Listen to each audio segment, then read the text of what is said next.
Hey guys, good morning and welcome to Devbhoomi career point. आशा करता हूँ आप सभी लोग स्वस्थ होंगे, काफी अच्छी आपकी स्टडी चल रही होगी।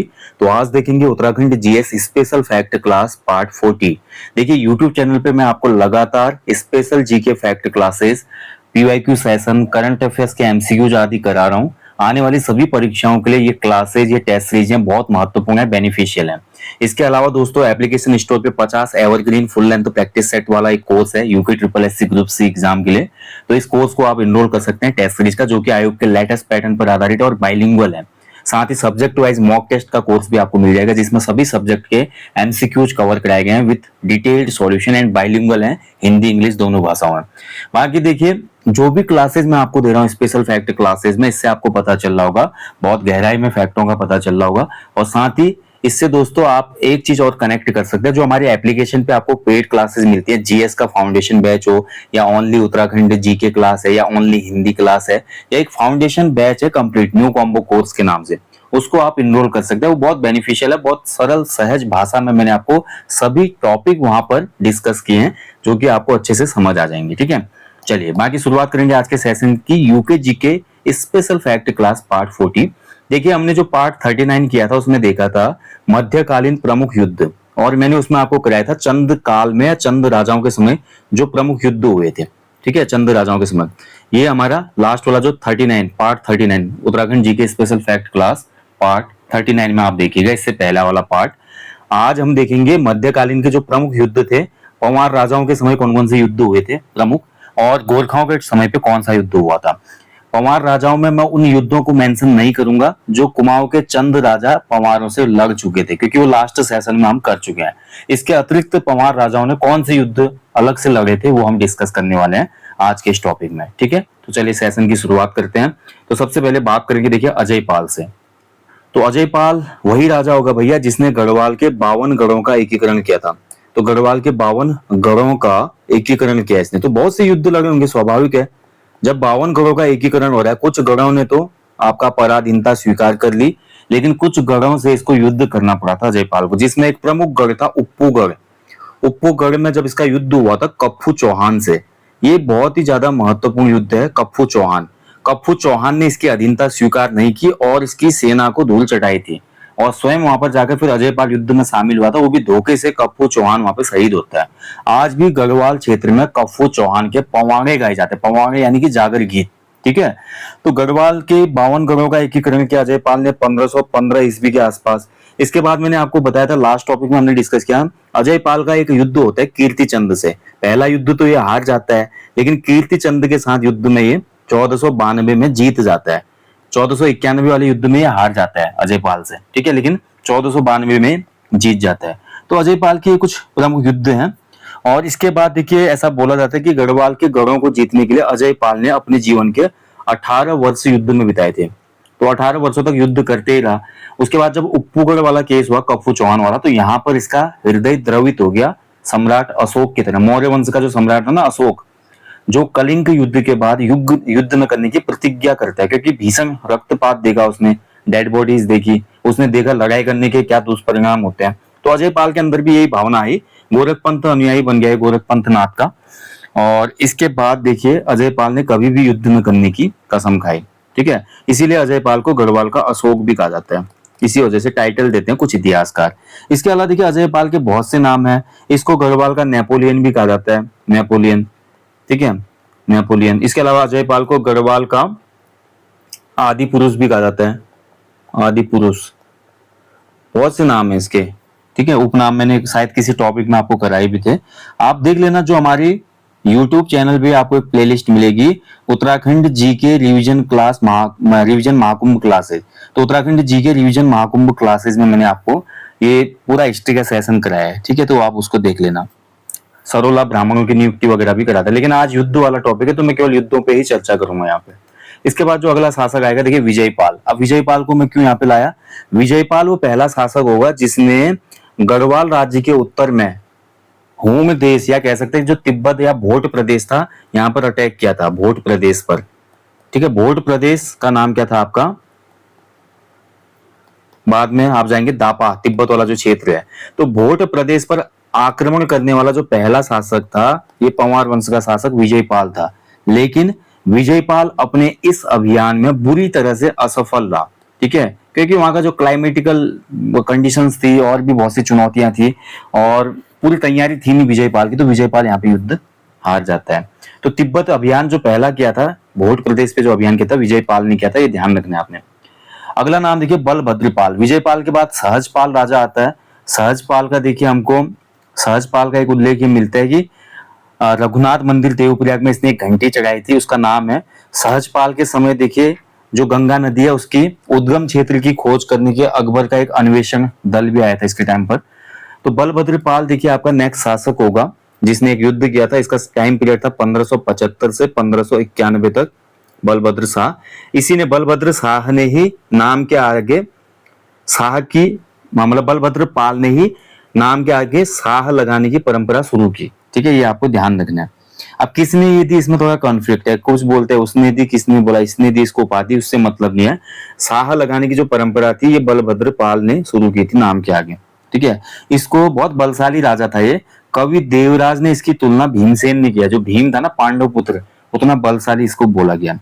और बलभद्र पाल ने देखिए एक चंद राजा से युद्ध लगा था 1581 में, जिसको हम जानते हैं किसके नाम से, ग्वालदम के युद्ध के नाम से। बधानगढ़ या ग्वालदम का युद्ध हुआ था रुद्रचंद्र और बलभद्र पाल के बीच में, जिसमें कुमाऊनी सेना का सेनापति पुरुषपंत या पुरखुपंत मारा गया था, है ना। तो ये मैंने आपको लास्ट टॉपिक में करा दिया था। अब बलभद्र शाह, ये चंद वंश से इसका युद्ध हुआ था, ये आपको ध्यान रखना है। और इसके बाद हमारा जो नेक्स्ट शासक आएगा मानसा। मानसा देखिए आपका टाइम पीरियड सबसे महत्वपूर्ण है। सबसे पहले 1591 से 1611। ठीक है, ये इसका टाइम पीरियड है। अब मानसा के समय कौन सा युद्ध हुआ था भाई, तो मानसा ने कौन सा युद्ध लड़ा था, तो मानसा के समय जो युद्ध हुआ था, मानसा ने हमारा फिर से तिब्बत अभियान करेगा मानसा, ध्यान रखेंगे। तो पहला तिब्बत अभियान किसने किया था, विजयपाल ने किया था। ठीक है, अब दूसरा जो हमारा तिब्बत अभियान करेगा वो मानसा करेगा। यहाँ पर ये बहुत महत्वपूर्ण है, आपको याद रखना है। क्यों महत्वपूर्ण है, क्योंकि लास्ट टाइम किसी एग्जाम में यहां से क्वेश्चन बना था, विजयपाल जी ने जो तिब्बत पर आक्रमण किया वो असफल रहा। मानसा ने जो तिब्बत पर आक्रमण किया या भोट प्रदेश पर जो आक्रमण किया वो सफल रहा। यहाँ पर सफल हो गया, जीत गया, मतलब ये तिब्बत पर आक्रमण इसका सफल रहा। ठीक है, इसने तिब्बत का जो उसमें शासक था, एक तिब्बत के शासक का नाम था काकवा मोर। काकवा मोर को इसने हराया था। और बोला जाता है कि जब मानसा ने इस भोट प्रदेश के राजा काकवा मोर को हराया था तो वो अपने साथ वहां से 1000 सोने के कलश लेके आया था। बताइए, 1000 सोने कलश लाया था, इतना सोना लेकर आया था मानसा। ठीक है, कई जो हमारी गाथाएं हैं उसमें ये बताया जाता है कि मानसा का जो हमारा सेनापति था, मानसा का जो भोट प्रदेश में सेनापति था ना या फौजदार था, वो कौन था, जीतू बगड़वाल था। जीतू बगड़वाल के भी तो पवाड़े गाए जाते हैं ना, आपने पढ़ा होगा। जीतू बगड़वाल वही इंसान है जिसको आछरिया यानी कि परियां हर के ले जाती हैं, खैट पर्वत वाली जो कहानी है। जीतू जो है जंगल में बांसुरी बजाने लगता है, जिसके लिए इसको मना किया होता है, तो मुरली की धुन बजा देता है, कैले बाजे मुरली। तो मुरली की इतनी मनमोहक धुन बजती है कि जो आछरिया थी वो इसको उठा के ले गई अपने साथ।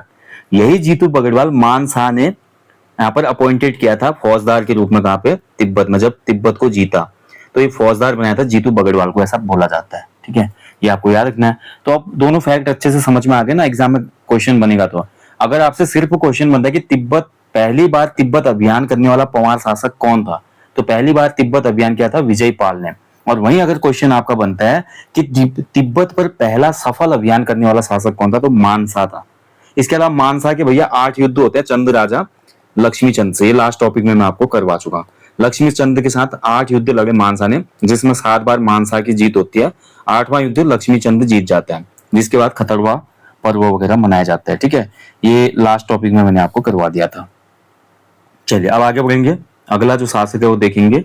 अगला शासक आता है श्याम शाह। तो श्याम शाह ने कौन सा युद्ध लड़ा था भाई, तो मानसा के बाद श्याम शाह गद्दी पर बैठे। ठीक है, और श्याम शाह ने कौन सा युद्ध किया था, तो श्याम शाह ने काकवा मोर पर फिर युद्ध किया। काकवा मोर यही भोट प्रदेश का राजा जिसको मानसा ने हराया था। इस काकवा मोर ने श्याम शाह को टैक्स देना बंद कर दिया, टैक्स देना बंद किया। तो जैसे ही टैक्स देना बंद किया काकवा मोर ने, तो इसके बाद श्याम शाह ने तिब्बत पर आक्रमण कर दिया। ठीक है, ध्यान रखेंगे। और श्याम शाह ने काकवा मोड़ का जो महल था और तिब्बत का जो एक गांव था वो भी जला दिया था इस अभियान में, ऐसा बोला जाता है। क्लियर।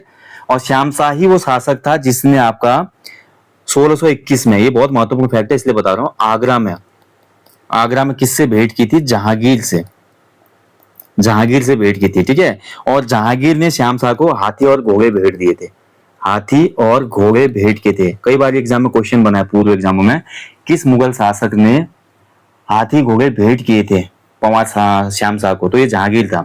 और कई बार ऐसे क्वेश्चन बनते हैं कि जहांगीर ने किस पंवार शासक को हाथी घोड़े दिए थे? तो ये श्याम शाह था। दोनों पॉइंट आपको याद रखना है। श्याम शाह जो था अच्छा राजा था। इसके टाइम पर एक पुर्तगाली यात्री भी आता है, एक पादरी आता है, इसके अलावा बहुत सी चीजें होती है। श्याम शाह जो था आपका विलासी राजा था, ठीक है, कैरेक्टर थोड़ा कमजोर था इसका। इसके अलावा श्याम शाह के कुछ कार्यों की वजह से इसको गढ़वाल का मोहम्मद बिन तुगलक कहा जाता है। मैंने लास्ट टॉपिक में आपसे पूछा था कि कुमाऊं का मोहम्मद बिन तुगलक और गढ़वाल का मोहम्मद बिन तुगलक किसे कहा जाता है? तो गढ़वाल का मोहम्मद बिन तुगलक श्याम शाह को कहा जाता है और कुमाऊं का मोहम्मद बिन तुगलक देवी चंद को कहा जाता है। ठीक है, ये ध्यान रखना आप। चलिए अगला राजा देखेंगे। अब अगला राजा आएंगे हमारे कौन? महपति शाह। महपति शाह जो थे कि एक बूढ़े राजा थे, बहुत उम्र दराज राजा थे। ठीक है, श्याम शाह के बाद ये गद्दी पर आसीन होते हैं महपति शाह। और महपति शाह के पिता का नाम दुलाराम था, ये आपको ध्यान रखना है। महपति शाह मात्र 3 साल तक गद्दी पर बैठेंगे, 1632 से लेकर 1635 तक। और महपति शाह के अभियान चलेंगे कहां पर? तिब्बत में। 3 बार तिब्बत पर युद्ध किया इसने भी, 3 बार तिब्बत, वही तिब्बत यानी कि भोट प्रदेश। ठीक है, मैं भोट प्रदेश भी लिख देता हूं, भोट प्रदेश पर आक्रमण। 3 बार तिब्बत पर आक्रमण किया, लेकिन तीनों ही बार क्या हुआ? पराजित। जबकि ये कितना बड़ा, देखिए, एक बोल सकते हैं कि एक महत्वपूर्ण कारण है कि क्या ऐसा हुआ होगा कि महपति शाह, जिसके पास गढ़वाल के मध्यकालीन इतिहास के सबसे बड़े 3 सूरमा थे, 3 सूरमा, यानी कि पहला कौन? भड़े भंडारी माधो सिंह, दूसरा नाम लोधी रिखोला, तीसरा नाम, एक तीसरा सेनापति और था इसका, कौन था तीसरा सेनापति? बनवारी दास। ये 3 बहुत ही शक्तिशाली सेनापति होने के बावजूद महपति शाह तीनों बार तिब्बत अभियान में पराजित हुआ, ये आपको ध्यान रखना है। ठीक है, माधो सिंह भंडारी, लोधी रिखोला और बनवारी दास इसी के सेनापति थे। और महपति शाह को गर्वभंजक कहा जाता है क्योंकि अनेक बार शत्रुओं से इनकी लड़ाई होती थी, पराजित भी किया, लेकिन तिब्बत को ये जीत नहीं पाए। महपति शाह ने देखिए आपका 3 बार तिब्बत पे आक्रमण किया, पराजित रहता है। लेकिन एक जगह इसका उल्लेख है कि जो महपति शाह का लोधी रिखोला के नेतृत्व में आक्रमण हुआ था ना दापा दुर्ग पर, दापा का जो किला था, इसमें इसको सफलता मिली। दापा किले पे आक्रमण में इसमें सेनापति था लोधी रिखोला। और जब ये दापा के इस किले को जीत लेता है तो वहां पर बड़थवाल भाइयों को वहां का शासक बनाता है, यानी कि यहाँ पे बड़थवाल भाई बैठ गए। ठीक है, ध्यान रखेंगे। और बड़थवाल भाइयों की जो तलवारें हैं वर्तमान में दापा के बौद्ध मंदिरों में भी रखी गई है। ठीक है, ये आपको ध्यान रखना है। और लेकिन उसके बाद के जो युद्ध हुए उसमें महपति शाह की पराजय हुई। और ऐसा भी बोला जाता है कई जगह पे, माधो सिंह भंडारी के नेतृत्व में जब तिब्बत अभियान हुआ था, इस युद्ध में माधो सिंह भंडारी भी वीर गति को प्राप्त हो गए थे। लेकिन कुछ ऐतिहासिक साक्ष्य कुछ और बोलते हैं, वीर गाथाओं में कुछ और ही बात है। उत्तराखंड के इतिहास में बड़ा कंफ्यूजन है भैया। ठीक है, इसी वजह से तो जितने पॉइंट आपके एग्जाम में बनते हैं वही याद रखिए, बाकी डिस्कस करूंगा तो खिचड़ी बन जाएगी। अगले शासक आएंगे पृथ्वीपति शाह। पृथ्वीपति शाह देखिए, अब देखिए कुमाऊं गढ़वाल से जो बाद के शासक आए, जैसे कि मानसा के टाइम पर युद्ध हुआ, श्याम शाह के टाइम पर ऐसा कोई युद्ध नहीं होता है, महपति शाह के टाइम पर युद्ध नहीं होता है। और इसके बाद जो हमारे पृथ्वीपति शाह आते हैं, इस समय भी इतना कुछ ही नहीं होता है। पृथ्वीपति शाह के समय देखिए आपका जो इसका शासन टाइम है 1635 1667 तक। इसमें बस क्या होगा, जो हमारा शाहजहां की सेना होगी, शाहजहां की सेना हमारी आक्रमण करेगी। ठीक है, ध्यान रखेंगे। पृथ्वीपति ने शाहजहां की अधीनता स्वीकार नहीं की, यानी कि इनको फरमान आया दिल्ली से शाहजहां का कि भैया हमारी अधीनता स्वीकार करो, यानी कि हमारे गुलाम बन जाओ। लेकिन उन्होंने लेटर लिखा, मर जाऊंगा लेकिन गुलाम नहीं बनूंगा। तो इस वजह से 1636 ईस्वी में क्या हुआ, शाहजहां ने लाखों की सेना भेज दी गढ़वाल राज्य पर अटैक करने के लिए। और इसको लीड कर रहा था कौन? नजावत खां। ठीक है, ध्यान रखेंगे, नजावत खां था, कहीं पर नवाजत खां भी आता है, नजावत खां। तो इसके नेतृत्व में सैनिक आए थे, लेकिन यहाँ पर बहुत जो संघर्ष हुआ, युद्ध हुआ, गुरिल्ला नीति अपनाई हमारी पहाड़ी सेना ने, और फाइनली क्या हुआ, मुगल सेना हार गई। मुगल सेना हार गई तो मुगल दरबार की नाक कट गई। और उसमें पृथ्वीपति शाह की जो संरक्षिका थी रानी कर्णावती थी। इसी वजह से रानी कर्णावती को नाक काटी रानी कहा जाता है, यानी कि उन्होंने नाक काट दी थी किसकी, मुगलों की। एक छोटे पहाड़ी राज्य से मुगल सेना बुरी तरीके से पराजित हो गई, यानी कि इज्जत का फालूदा हो गया ना भाई। और यही तभी कहा जाता है कि कोई सैनिकों की पकड़ के आरी ब्लेड से नाक थोड़ी काटी थी, नाक कट गई, यानी कि इज्जत उतर गई शाहजहां की। इतना बड़े शासक दिल्ली राज्य का, साम्राज्य का, सल्तनत का पराजित हो गया भाई एक छोटे से पहाड़ी प्रदेश से। ठीक है, इसीलिए रानी कर्णावती को नाक काटी रानी कहा जाता है। ठीक है, और इस घटना का वर्णन एक पुस्तक में मिलता है, history of Mughal. History of Mughal नामक एक पुस्तक है, उसमें इस घटना का प्रत्यक्ष वर्णन है। और हिस्ट्री ऑफ मुगल नामक जो पुस्तक लिखी है ना, इसका राइटर है निकोलस मनुची। निकोलस मनुची। इंपोर्टेंट फैक्ट मिल रहे हैं, स्पेशल फैक्ट क्लास है, एक एक पॉइंट नोट करेंगे, एग्जाम में कोई भी क्वेश्चन टकरा सकता है। ठीक है, राणा, इसी वजह से जो हमारी रानी कर्णावती थी, इनको ताराबाई की जो गोंडवाना की शासिका थी रानी दुर्गावती, इनसे भी तुलना होती है। कर्णावती जी को ताराबाई की उपमा भी दी जाती है। ठीक है, और इसके बाद देखिए आपका फिर से हमारा देखिए 1656 में क्या होगा आपका, एक बार फिर से शाहजहां का आक्रमण होगा। ठीक है, इस बार देहरादून में आक्रमण होगा, लीड करेगा कासिम खां। कासिम खां के नेतृत्व में शाहजहां ने फिर से 1656 में अटैक किया था। ठीक है, ध्यान रखिए, इस युद्ध में पृथ्वीपति शाह की हार हो जाती है। जैसे पृथ्वीपति शाह की हार हो जाती है, यानी कि जो देहरादून वाला एरिया था वो चले जाता है। ठीक है, फिर और एक घटना हो जाती है, देखिए इसके बाद जो इंपोर्टेंट है, 1658-59 की बात है, जब हमारा दारा सिको का बेटा सुलेमान सिको यहाँ पे आ जाएगा। और अब देखिए, अब शाहजहां के बाद हम देखते हैं ना, मुगलों में भी तो उत्तराधिकार का युद्ध होता है, भाई भाई को काट डालता है। दारा सिको और औरंगजेब के मध्य भी आपका संघर्ष होता है, तो दारा सिको अपने पुत्र को यहाँ भेज देता है पहाड़ों में छिपने के लिए। तो सुलेमान सिको जो होता है पृथ्वीपति पति के वहां पे शरण लेता है। तो कभी भी आपका एग्जाम में क्वेश्चन बनेगा कि किस मुगल शहजादे ने पृथ्वीपति के दरबार में शरण ली थी, तो इसका नाम था सुलेमान सिको। ये पहले चंद काल के राजा, उस समय जो तत्कालीन राजा था बाज बहादुर चंद, उसके दरबार में भी जाता है। लेकिन बाज बहादुर चंद औरंगजेब कहीं युद्ध करके मुझे मार डालेगा इस भय से इसको गढ़वाल की तरफ भेज देता है। ठीक है, तो सुलेमान सिको के साथ ही गढ़वाली चित्रकला के जो लोग थे वो भी आते हैं उसमें, ये दल बल के साथ आया था उसमें। लेकिन पृथ्वीपति शाह का जो पुत्र था मेदिनी शाह ने इसको पकड़वा दिया भाई। और मेदिनी शाह को इसलिए पृथ्वीपति शाह ने देश निकाला दे दिया, बोला तो इस देश में दिखना ही नहीं हुआ, नहीं तो तेरे टुकड़े कर दूंगा मैं, तूने राज धर्म का अपमान किया है। शरणागत की रक्षा करना किसी भी राजा का धर्म होता है, मैंने सुलेमान सिको को वचन दिया था, लेकिन तूने धोखे से इसको दिल्ली दरबार तक पहुंचा दिया और मरवा दिया, तो दोबारा यहाँ दिखियो मत भैया, फिर ठीक नहीं होगा। जैसे ऐसा बोला पृथ्वीपति शाह ने, मेदिनी शाह सीधे चले गया कहा, औरंगजेब के दरबार में। ठीक है, तो औरंगजेब ने देखिए वहां पर इसको पद वगैरह भी दिया, लेकिन बाद में वहीं पर इसकी मृत्यु हो जाती है, सब बोला जाता है। ठीक है, मेदिनी शाह का एक स्टेटमेंट है, मेरी गंगा होली तो मेरा पास आली। ठीक है, मेरी गंगा हेली तो मेरा पास आली, ये बोलता था। पराक्रमी राजा का डरपोक पुत्र भी कहा जाता है इसको, मेदिनी शाह को। और ट्रेवनियर की एक पुस्तक है, ये भी बहुत इंपॉर्टेंट फैक्ट है, लिख लीजिए। ट्रेवनियर की एक पुस्तक है जिसका नाम है travels in India. Travels in India, travels in India में ट्रेवनियर ने पृथ्वीपति शाह की प्रशंसा की है, बोला है कि इससे शक्तिशाली राजा मैंने कहीं नहीं देखा। ठीक है, यानी कि इसकी बहादुरी को मानना पड़ेगा भाई, इसने सीधे टक्कर दे दी औरंगजेब को, जो कि उसमें कितना खतरनाक था। ठीक है, तो फिर भी इसने वापस नहीं किया सुलेमान सिको को, लेकिन धोखे से इसके बेटे ने मिली भगत कर दी पद के चक्कर में। चलिए, अगला नाम है फतेहपति शाह। फतेहपति शाह, फतेह शाह के टाइम पर कौन सा युद्ध हुआ था? फतेहपति शाह राजा रहे 1667 से लेकर 1716 तक। इनसे संबंधित जो प्रमुख युद्ध है, यह है आपका भंगारी का युद्ध। भंगारी का युद्ध ये सबसे महत्वपूर्ण है, ये एग्जाम में पूछा भी गया है कई बार। भंगारी का युद्ध कहां पे हुआ था? तो भंगारी का जो युद्ध था 16 सितंबर 1688 को, ये युद्ध हुआ था पोंटा साहिब, जो हिमाचल में वर्तमान पोंटा साहिब ना, देहरादून हिमाचल बॉर्डर पे है जो पोंटा साहिब में ये युद्ध हुआ था फतेहपति शाह और किसके बीच में? गुरु गोविंद सिंह के बीच में। सिखों के जो 10वें गुरु थे गुरु गोविंद सिंह, इनके बीच में युद्ध हुआ था। इस युद्ध में ऐसा बोला था कि फतेहपति शाह की हार हो गई थी और कुछ मतलब मिस अंडरस्टैंडिंग हो गई थी, जिसकी वजह से युद्ध हुआ। इतना बड़ा रीजन नहीं था, और ये बंगाली का युद्ध महत्वपूर्ण है। और इस युद्ध का जो हमको उल्लेख मिलता है विचित्र नाटक में, हमको इसका उल्लेख मिलता है विचित्र नाटक में। ठीक है, ये भी ध्यान रखना आपने। ठीक है, इसके अलावा देखिए आपका फतेहपति शाह का और भी एक युद्ध हुआ था सिरमौर से। सिरमौर जो हिमाचल प्रदेश में था उसमें, तो फतेहपति शाह का सिरमौर के राजा सिरमौर युद्ध हुआ था इसका, किसके साथ? सिरमौर के राजा मेदिनी प्रकाश के साथ, मेदिनी प्रकाश के साथ। ठीक है, कब हुआ था ये युद्ध? 1667 में, गद्दी पर बैठते ही।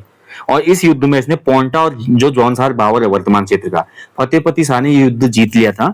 और अब पोंटा साहिब वाला जो एरिया था और जो हमारा वर्तमान जौनसार बावर का क्षेत्र है, इसको गढ़वाल राज्य में मिला दिया था। ठीक है, ये ध्यान रखना है आपने। इसके अलावा फतेहपति शाह का देखिए जगत चंद से युद्ध होता है, वो मैं जगत चंद वाले टॉपिक में यानी कि लास्ट टॉपिक में आपको बता दूंगा। चंद राजाओं से जो इनके युद्ध हुए मैं आज इसमें नहीं बता रहा, क्योंकि वो पहली वीडियो में मैं बता चुका हूं, तो बात तो सेम ही है। चंद का इनसे हुआ तो इनका चंद से हुआ ना, तो उस वीडियो में क्लियर है, इससे पहली वाली में आप देख लेना, इसलिए मैं सेशन लंबा नहीं कर रहा हूं। चलिए, गुरु गोविंद सिंह और इनके बीच में भंगाली का युद्ध याद रखना। अगला नाम है देखिए ललित शाह जी का। ललित शाह जी का आपको याद रखना वही जो चंद वंश में पढ़ा चुका, चंद वंश के युद्ध 1779 में। ठीक है, इन्होंने सिरमौर का युद्ध जीता था, सिरमौर युद्ध जीता था ललित शाह ने। और ललित शाह का इसके अलावा एक और युद्ध जो कि एग्जाम में आपका पूछा जाता है, और ये युद्ध है आपका बग्वाली पोखर का युद्ध है। ठीक है, ये भी ध्यान रखना आपने, बग्वाली पोखर युद्ध। ठीक है, ये दोनों युद्ध किसने लड़े थे? ललित शाह जी ने लड़े थे, ये ध्यान रखना आपने। बग्वाली पोखर का युद्ध किसके साथ लड़ा इसने? मोहनचंद। ठीक है, मोहनचंद 1779 में ही हुआ था ये भी। तो सिरमौर और चंद राजा दोनों से युद्ध हुआ था ललित शाह का 1779 में। ठीक है, ध्यान रखिएगा। चलिए अब आगे बढ़ेंगे। अगला शासक जयकृत शाह। तो जयकृत शाह देखिए बहुत ज्यादा स्ट्रगल झेला जयकृत शाह ने। जयकृत शाह का जो टाइम पीरियड था 1780 से लेकर 86 तक था। ठीक है, ललित शाह के बाद देखिए ललित शाह के 4 पुत्र थे, ललित शाह के 4 पुत्र थे। तो उनमें से भैया जयकृत शाह जो थे, जेठा प्रथा चलती थी ना हमारे, जेठा प्रथा यानी कि जो बड़ा राजा, बड़ा बेटा होगा राजा का वही राजा बनेगा, तो इसको ज्येष्ठ प्रथा या जेठा प्रथा कहा जाता था। तो ललित शाह के बाद जयकृत शाह गद्दी पर बैठे, और जयकृत शाह और प्रद्युमन शाह में युद्ध हो जाता है, जो कि इनके भाई थे, क्योंकि प्रद्युमन शाह कुमाऊं की गद्दी पर भी बैठा था प्रद्युमन चंद के नाम से। ये लास्ट टॉपिक में मैं आपको बता चुका था।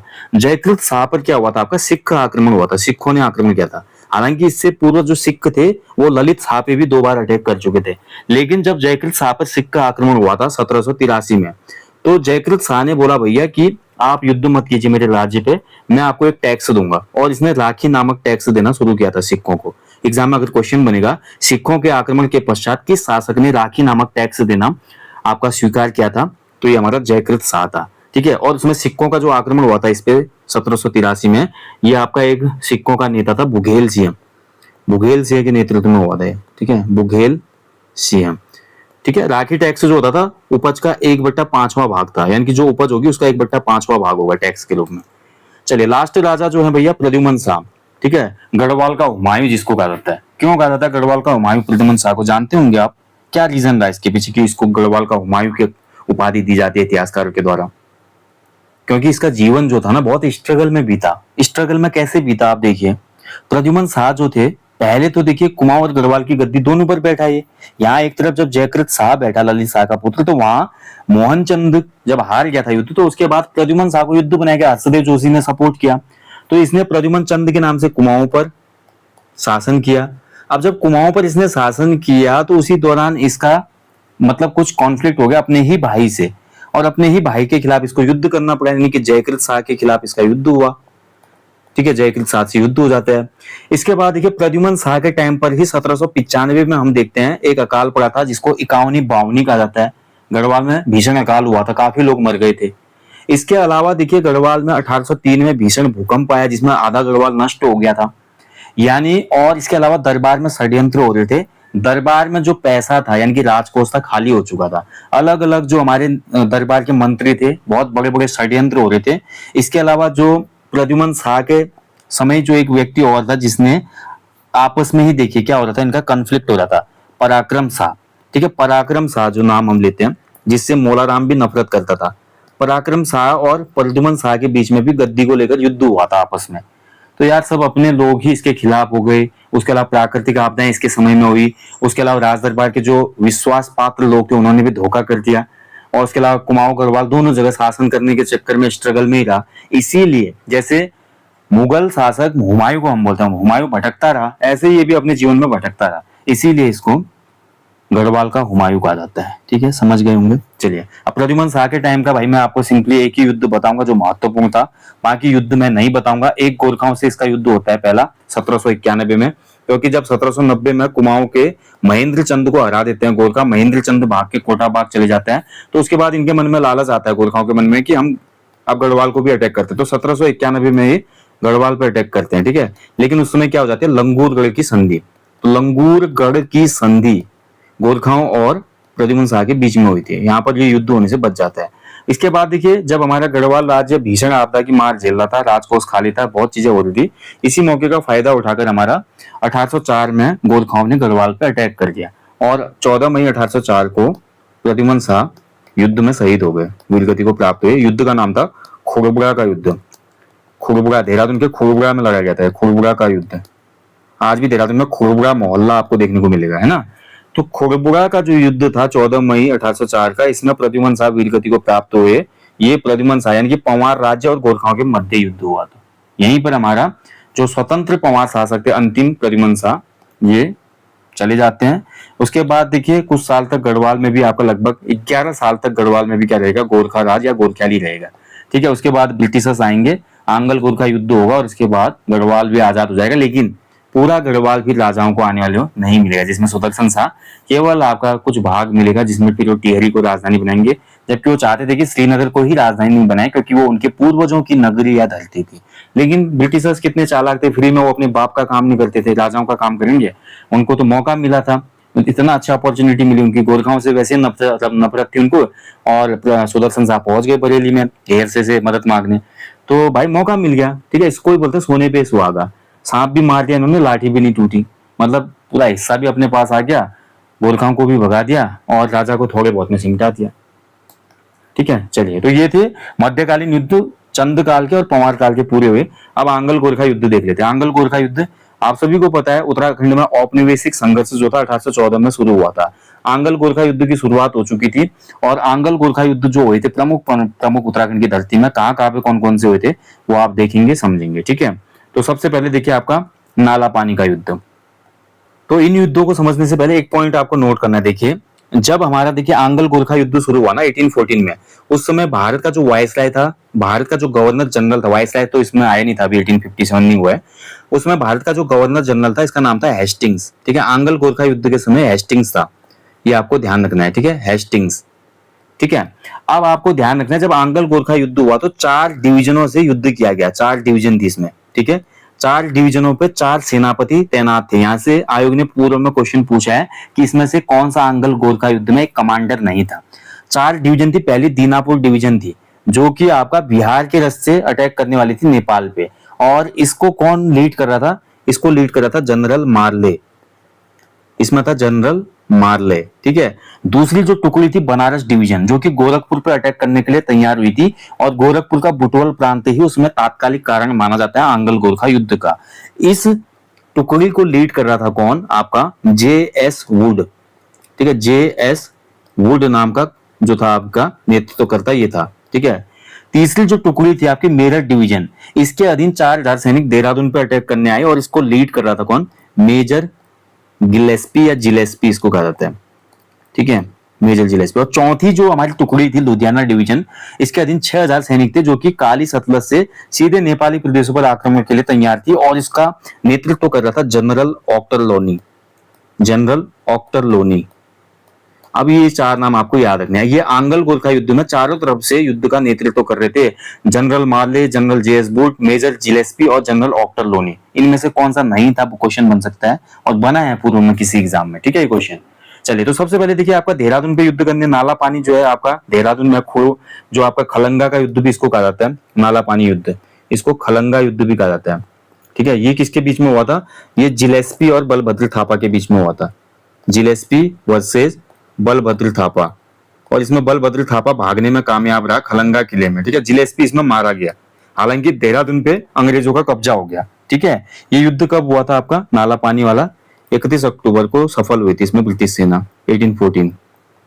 इसके बाद देखिए दिगाली चौड़ का युद्ध, जिसको खिलपति युद्ध या कुसुम घाट का युद्ध भी कहते हैं, ये आपका 31 मार्च को हुआ था 1815।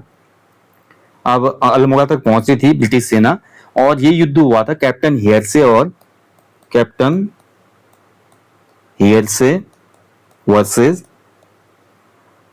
हस्तिदल चौतुलिया, हस्तिदल चौतुलिया के बीच में हुआ था ये, ठीक है, चौतुलिया। तो ये जो दिगाली चौड़ का युद्ध था 31 मार्च 1815 को हुआ, हेरसे और हस्तिदल चौतुलिया। इस युद्ध में हस्तिदल चौतुलिया ने हेरसी को हरा दिया था और बंदी बना लिया। देखिए उस समय गोरखा बहुत मजबूत थे। यहाँ पर देखिए कैप्टन हेरसे पकड़ा गया, हालांकि मारा नहीं, इसको बंदी बना लिया, ठीक है। लेकिन इसके बाद देखिए नेक्स्ट जो हमारा युद्ध आएगा गणनाथ डांडा युद्ध। तो फिर से ब्रिटिश सेना फिर से कलेक्ट हुई वहां पे, और ये युद्ध जो था गणनाथ डांडा का युद्ध, ये आपका 23 अप्रैल 1815 को लड़ा गया, ठीक है, 1815 को लड़ा गया। और इस युद्ध में हस्तिदल चौतुलिया और अंग्रेजों का फिर से एक सेनापति आया दूसरी तरफ से, निकलसन और हस्तिदल चौतुलिया के बीच में युद्ध हुआ। और इसमें देखिए हस्तिदल चौतुलिया और उसका एक सरदार था जयरखा, दोनों ही मारे गए इसमें। यानी कि निकलसन ने भैया अल्मोड़ा को जीतने में कसर नहीं रखी, गणनाथ डांडा का युद्ध जीत लिया, ठीक है। और इसके बाद होता है आपका फाइनल युद्ध अल्मोड़ा जीतने के लिए, जिसको जानते हैं हम लाल मंडी का युद्ध या अल्मोड़ा युद्ध के नाम से। ये लास्ट युद्ध था, क्योंकि लाल मंडी का जो किला था अल्मोड़ा में था। तो गणनाथ के बाद हमारा ब्रिटिश सेना पहुंच गई निकलसन के नेतृत्व में, कहां पे, अल्मोड़ा के बाजार में। यहाँ पर लाल मंडी में आपका युद्ध होता है कर्नल निकलसन और चामू भंडारी, गोरखा था चामू भंडारी। और इस युद्ध में देखिए आपका जो चामू भंडारी था वो युद्ध को हार जाता है, ठीक है। और चामू भंडारी लेटर लिखता है कि हम नेपाल जाने के लिए तैयार हैं। तो 26 अप्रैल 1815 को ये युद्ध हुआ था, 26 अप्रैल 1815। युद्ध एक दिन पहले हुआ था 25 अप्रैल को, और गोरखाओं ने घुटने टेके 26 अप्रैल को, ठीक है। लाल मंडी का युद्ध किसके बीच, गोरखाओं और निकलसन के बीच में। निकलसन था एक तरफ और दूसरी तरफ कौन इसके खिलाफ था, चामू भंडारी, ठीक है। तो इस प्रकार से देखिए गोरखाओं ने हमारा जो कुमाऊं गढ़वाल का क्षेत्र था उसको, ब्रिटिशर्स ने कुमाऊं गढ़वाल के क्षेत्र को विजित किया, ठीक है, समझ गए ना। तो यहीं पर फिर हमारी 27 अप्रैल को एक संधि होती है, लाल मंडी की संधि, 27 अप्रैल 1815 को। हालांकि गोरखा तो इसको एक्सेप्ट करते हैं यहाँ पे जो थे अधिकारी लोग, लेकिन नेपाल दरबार इसको एक्सेप्ट नहीं करता। गोरखों की ओर से जो हमारा चौतरिया बमसा था, चामू भंडारी था, चामू भंडारी को भी मारा नहीं निकलसन ने, ठीक है, और भी थे इसमें। और अंग्रेजों की तरफ से एडवर्ड गार्डनर ने इसमें साइन किए थे, लाल मंडी की जो संधि हुई थी, ठीक है। इसके बाद देखिए आपका नाहन की संधि भी होती है, जिसको मलावगढ़ की संधि कहा जाता है। ये आपका 15 मई 1815 को होती है, अमर सिंह थापा और ऑक्टर लोनी के बीच में। लेकिन फिर भी इस संधि को नेपाल दरबार अवैध घोषित कर देता है। फिर बाद में अंग्रेज और आंखें दिखाते हैं, हम पूरे नेपाल को ही कब्जा कर लेंगे, ऐसे डराते धमकाते हैं।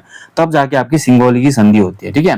तो सिंगोली की संधि जो थी आपकी, इसकी जो पुष्टि हुई कब हुई थी, ये महत्वपूर्ण है। आंगल गोरखा युद्ध के बाद जब नेपाल और अंग्रेजों के बीच में सिंगोली संधि हुई, इसको कंफर्म किया गया नेपाल नरेश के द्वारा 4 मार्च 1816 को। 4 मार्च 1816, पूरा एक साल लगा इस संधि को एक्सेप्ट करने में। इसमें संधि जो की थी, संधि में कुछ कंडीशन थी, जैसे कि काली नदी के पश्चिम का पूरा क्षेत्र जो है ब्रिटिश सरकार को सौंप दिया जाएगा। दूसरी इसमें कंडीशन थी, काठमांडू में नेपाल सरकार के खर्च पर एक ब्रिटिश रेजिमेंट रखनी होगी। उसके बाद गोरखों को ब्रिटिश सेना में भर्ती करना होगा। कुमाऊं गढ़वाल से गोरखा शासन की समाप्ति होगी। काली नदी जो होगी वो बॉर्डर होगी, लाइन होगी, मतलब सीमा रेखा होगी, ठीक है। और काठमांडू में ब्रिटिश रेजिडेंट की नियुक्ति होगी। इतनी कंडीशन थी। लेकिन इसमें जो थी कि काठमांडू में नेपाल सरकार के खर्च पर ब्रिटिश रेजिमेंट रखना, इसको नहीं माना नेपाल दरबार ने, ठीक है। और उसके अलावा सभी कंडीशन मानी। फाइनली फिर क्या होता है आपका, बाद में तो मानना ही पड़ता है और सिंगोली की संधि की पुष्टि हो जाती है, ठीक है। तो ये पूरी कहानी है उत्तराखंड में जो भी युद्ध हुए थे आपके चंद काल में, पवार काल में और गोरखा काल में, और आंगल गोरखा युद्ध भी हमने देख लिया, क्योंकि ये युद्ध से संबंधित ही टॉपिक था, स्पेशल फैक्ट क्लास, ठीक है। तो यहीं पे सेशन को समाप्त करेंगे दोस्तों। इतने युद्धों को आपने अवश्य याद रखना, एग्जाम में क्वेश्चन बनता है इनसे, मैच द फॉलोइंग या अन्य तरीके से। आपको सभी युद्धों का याद होना चाहिए कि किस किस के बीच में लड़ा गया था, बस इतना आपको याद रखना है, ठीक है। कभी कभी ईयर भी पूछे था, जो सही सही है फैक्ट वो आपको याद रखने हैं, जिसमें ज्यादा मतलब मतभेद है इतिहासकारों में, तो ऐसे आयोग भी नहीं पूछता इसको, ठीक है। चलिए, थैंक यू फॉर वॉचिंग। हमेशा अपने जीवन में हमेशा मैं बोलता हूँ आपको कि एक पेड़ लगाएं और लोगों को भी इसके लिए अवेयर करें। बाकी देखिए, मोटिवेटेड रहे, एनर्जेटिक रहे। कोई भी एग्जाम जिंदगी से बड़ा नहीं है, हमेशा एक एनर्जी वे में और बहुत ही पॉजिटिव अप्रोच के साथ प्रिपरेशन करनी है, ठीक है। सफलता रिजल्ट को नहीं देखना है, आपको देखना है कि मेहनत कितनी करनी है, किस प्रकार से क्या चीजें हो सकती है, उसको फोकस कीजिए। वो आपके हाथ में नहीं है, वो आपको पूरा 100% देना है। अगर आपने पूरी मेहनत की, अच्छे से सब चीज समझा है, पेपर आपके ही पक्ष में होगा, ये मैं आपको यकीन दिलाता हूँ। Thank you for watching. जय हिंद, जय देवभूमि।